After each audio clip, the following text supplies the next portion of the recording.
হে বিষ্ণু, তুমি জাতিৰ চেতনাৰ দীপ্ত শিখা, শিল্প সংস্কৃতিৰ অগ্নিশিখা, নৱজাগৰণৰ অবিনাশী এক চিহ্ন।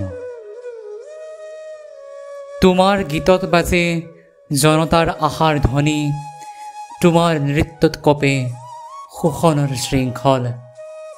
তুমি শব্দৰ যাদুকৰ, সুৰৰ সৈনিক, তোমাৰ কলাৰে হৃদয় চিনিছিল কতজনৰ। নহয় কেৱল এটি নাম, নহয় কেৱল এটি মুখ, বিষ্ণু ৰাভা তুমি এক যুগ, যি যুগে স্বপ্ন দেখিছিল সমাজৰ মুক্তিৰ, হেজাৰ মানুহৰ অধিকাৰৰ, মাটি আৰু মানুহৰ পবিত্ৰ বন্ধনৰ। তুমি জন্ম নাছিলা কেৱল নিজ জীৱনৰ বাবে, তুমি আছিলা দুখীয়াজনৰ হাঁহিৰ প্ৰতীক, অসহায়ৰ সাহস, মাটিৰ মাত। তোমাৰ কণ্ঠেৰে বাজিছিল যুগ যন্ত্ৰণাৰ স্বৰ। তুমি নাট্যশিল্পীৰ ৰূপত মঞ্চ গঢ়িলা, কবিতাৰ ছন্দত সমাজৰ মুখ উন্মোচন কৰিলা।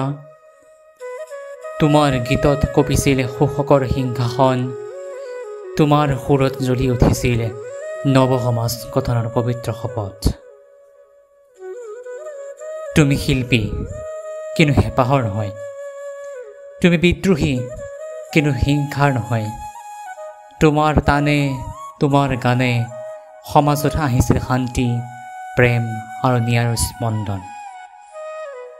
ৰাভা তুমি আছিলা কলাৰ গুৰু, নাটকৰ পোহৰে শিক্ষা দিলে শতজনক, সংগীতেৰ কপালাৰা বঞ্চিত হৃদয়ৰ দুৱাৰ, চিত্ৰৰ ৰঙেৰে ৰাঙলী কৰিলা জাতিৰ সপোন।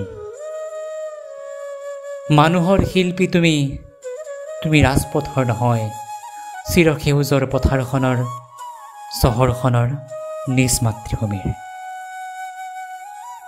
তুমি মানুহৰ মাজৰ মানুহ, যিয়ে নিজৰ জীৱন উৎসৰ্গা কৰিল মানুহৰ জীৱন।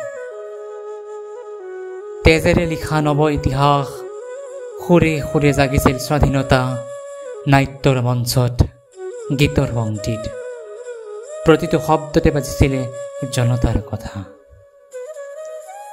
ৰাভা তুমি শিকাই গলা, শিল্প যদি জনতাৰ নহয়, তেনে শিল্প শূন্য, নিচ্ছ আৰু নিৰ্বাক।